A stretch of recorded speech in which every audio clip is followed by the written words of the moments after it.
And welcome to MasterTech, where the big news this month is the launch of the 2002 Jeep Liberty, the first all-new vehicle for the Jeep brand since the debut of the Grand Cherokee. Liberty combines the rugged off-road ability that Jeep is famous for with the refined ride and nimble handling that makes it equally at home on the pavement. Because Liberty is all new, everyone in the dealership service department needs to be familiar with it, especially you service technicians. As you'll soon see, many systems on Liberty are similar to those found in other vehicles and should look familiar to you, while other systems and components are being used for the first time and warrant some extra attention. We'll also look at new essential special tools that are required to perform certain service procedures.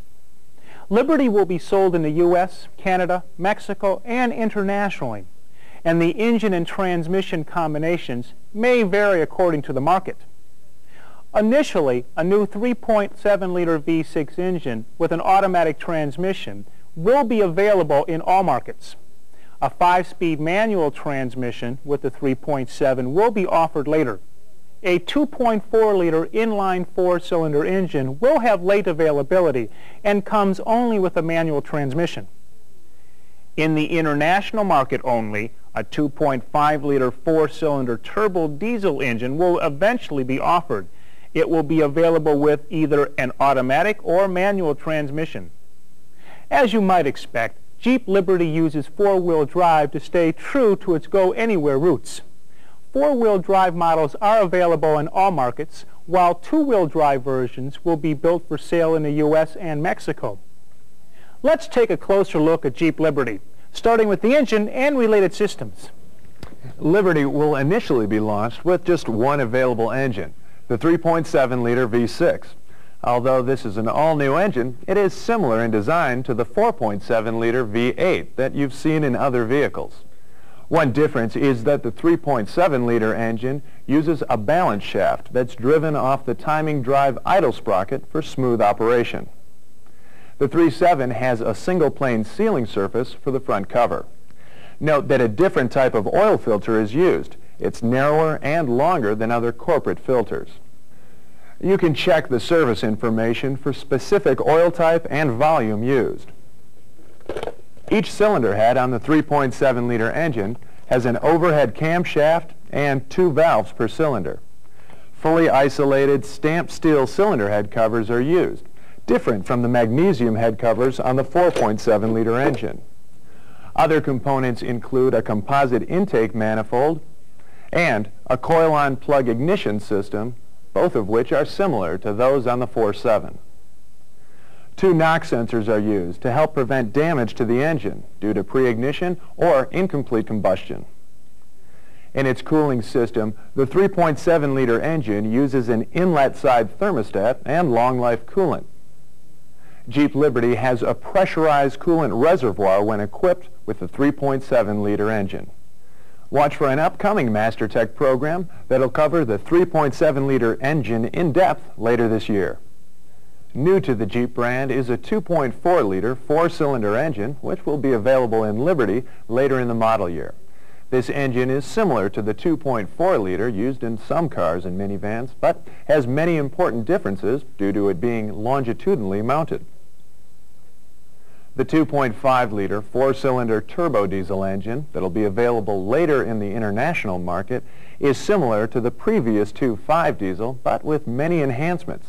They include added block stiffness, counter-rotating balance shafts, a one-piece cylinder head, common rail-direct fuel injection with electronically controlled injectors, a quieter accessory drive system, and a secondary heater to supplement passenger compartment heating.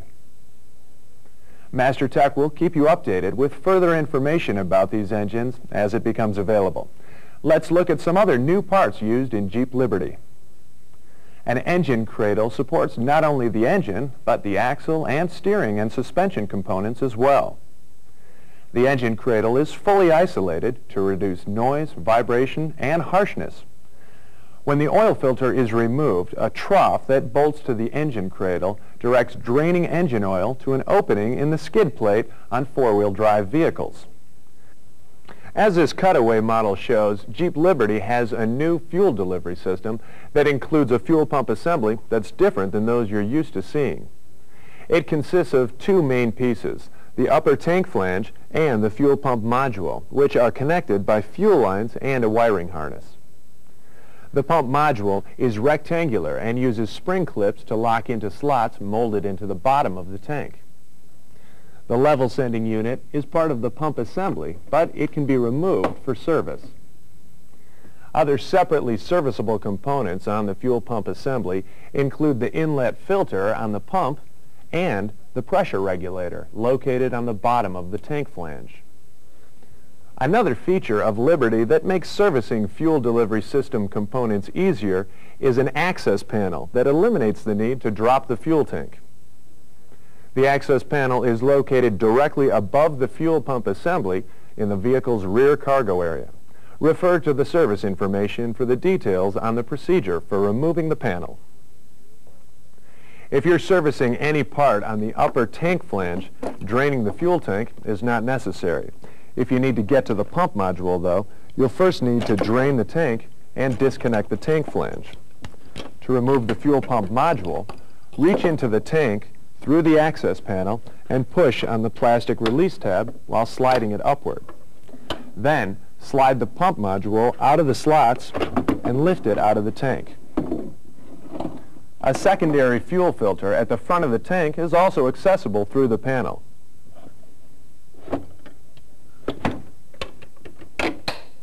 Emissions components in Jeep Liberty include an onboard refueling vapor recovery, ORVR system, which is not currently found on either Cherokee or Wrangler. The flow control valve, which is part of the ORVR system, is located on the tank flange part of the fuel pump assembly. Liberty also has the leak detection pump, which is located near the top of the fuel tank. The exhaust system is similar to that on Cherokee, with some differences depending on the engine used. With the 3.7-liter engine, two mini catalytic converters are used in addition to the main converter. The mini cats are connected to the exhaust manifolds using V-band clamps. A 2-bolt spherical flange clamp is used between the front pipe and the tailpipe. Handling the control of the engine and many of its related systems is the JTEC powertrain control module. The PCM is located under the hood on the driver's side fender well. Remember that it's not necessary to remove the fuel tank when servicing the fuel pump assembly in Jeep Liberty. A panel in the rear cargo area provides access to the fuel pump and related components.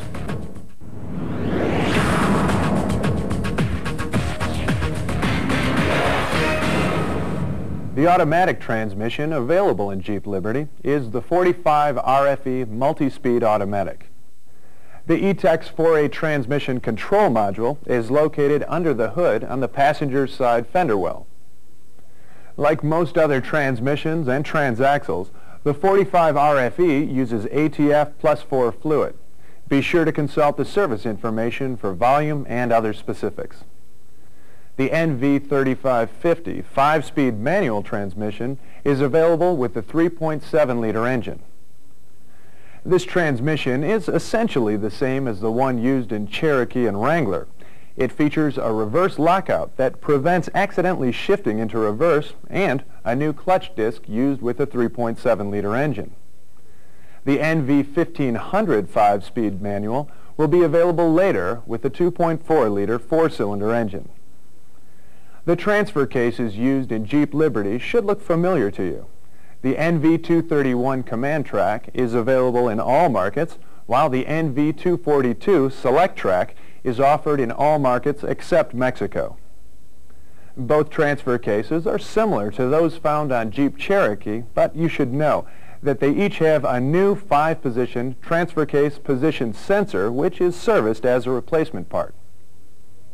The NV231 in Liberty has a revised gear rattle damper that is similar to other dampers used in Cherokee and Wrangler, but a new essential special tool, number 8680, is required to install the damper.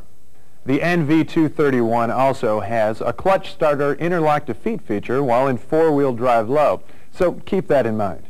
Well, that takes care of the engines, transmissions, and transfer cases used in Liberty.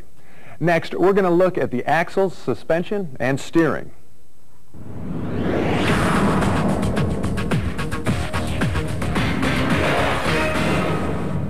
A new suspension and steering system gives Liberty the kind of ride and handling that you might expect in a coupe or a sedan, not an SUV. Let's take a look. Liberty has an all-new independent front suspension to go along with a front axle that's new for Jeep vehicles.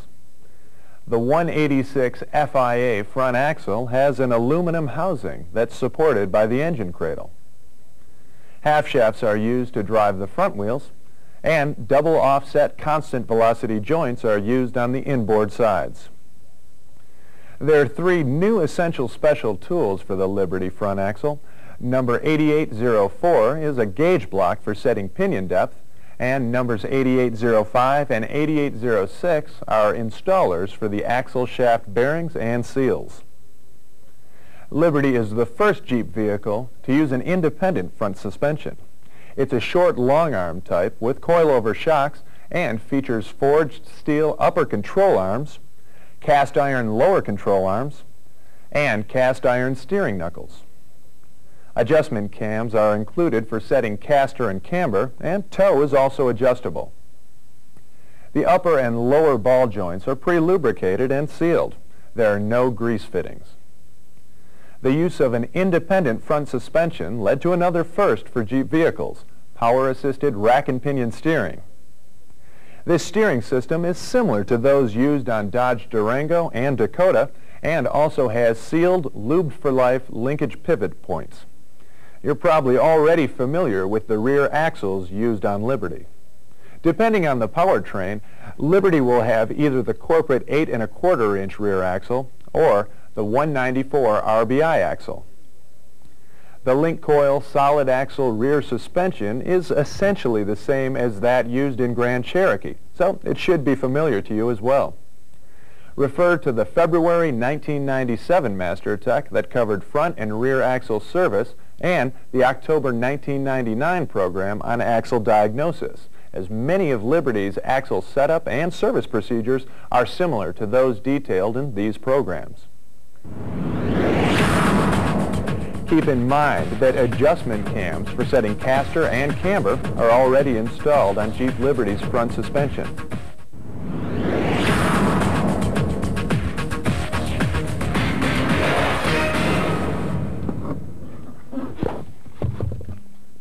The base brake system on Jeep Liberty is fairly typical.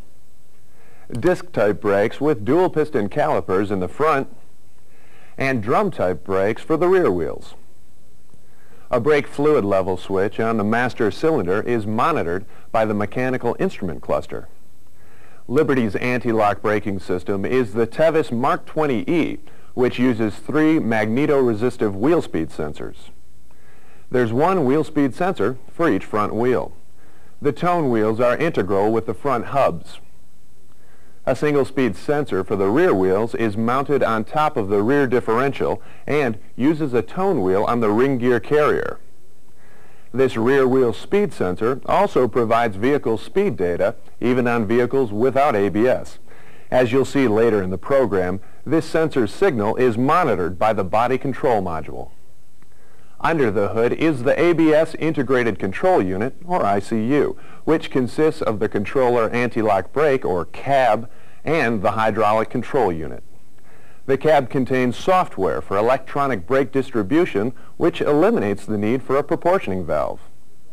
The cab also has an internal G sensor, which is a change from a G switch to enhance ABS operation under certain conditions.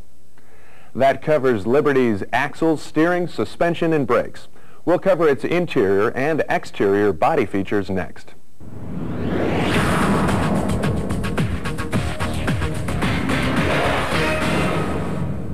As you can see, Jeep Liberty has a distinct shape that's actually a blend of styling cues and design features from Jeep's past as well as its future. The round headlights and spoked grille recall Jeep's military heritage. while Liberty's taller profile was inspired by the Jeep Dakar concept vehicle. Let's go to Dan for a closer look at some of Liberty's interior and exterior features. The primary restraints used in Jeep Liberty are, of course, seat belts, but there are a couple of things you should be aware of. The front seat belts have buckle switches located in the female end of the buckle and tell the occupant restraint controller, or ORC, the seat belt status. A seat belt pretensioner for the driver's seat only is located inside the retractor at the B-pillar. A 3-point center rear seat belt is standard equipment, as are child seat anchor points and anchors for child seat tethers. Liberty's supplemental restraints include multi-stage airbags for the driver and front passenger seats. 2 remote front impact sensors, which are unique to Jeep vehicles, are located on the radiator core support. The front impact sensors are inputs to the ORC, which controls the front airbags and pretensioner. Side airbag curtains are available in Jeep Liberty and are located above the side windows from the A-pillar to the C-pillar above the headliner. A side impact airbag control module located on each B-pillar controls the side airbag curtains. Next month's Master Tech will focus on airbag system diagnosis and service, so be sure to watch for it. Like most new vehicles, Liberty uses the PCI data bus to allow its various electronic control modules to communicate. The data link connector is in its usual location near the steering column, and a diagnostic junction port is also present to aid in bus diagnosis. The junction port is basically a shorting bar that allows you to isolate each PCI bus circuit from a single location. In the June 1999 Master Tech, you saw how to use special tool number 8339, the PCI bus adapter with the DRB3 for PCI bus diagnosis. Liberty's body control module is in a location similar to Grand Cherokee, at the driver's end of the instrument panel. The BCM is mounted to the junction block and also has an RKE module attached if the vehicle is equipped with remote keyless entry. In addition to controlling many body-related functions, the BCM performs the important task of calculating the vehicle's speed value used by other control modules. To do this, the BCM monitors the rear wheel speed sensor signal via a hardwired input. In vehicles with anti-lock brakes, the signal is routed through the cab. The BCM then provides vehicle speed information to the PCM over a hardwired circuit, and the PCM broadcasts this value over the bus to other control modules that need it. So keep in mind that you need to program the tire size into the BCM if it's replaced or if different size tires are installed. Depending on the vehicle's options, base and premium versions of the BCM come as original equipment, but all service replacement BCMs are the same. Inside, while Liberty has an all-new interior, many of its features are similar to other vehicles. For example, the Compass mini-trip computer is comparable to the one in Grand Cherokee, as are the vehicle theft security system or the Sentry key immobilizer system. The heated seats are not unlike those used in Cherokee, and the sunroof is much the same as in PT Cruiser. The climate control system is pretty conventional. The control head is close to what you're used to seeing in Cherokee. One thing that is different is the location of the power window switches. Front and rear window switches are positioned on the front of the center console, and there are additional switches for the rear windows in the back of the console. Both front window switches now have the auto down feature. Another item is the combination flasher relay that's integral with the hazard switch on the center of the instrument panel. On the exterior of the vehicle, note that headlamp service requires only replacing the bulb, and you can gain easy access to the connector from under the hood.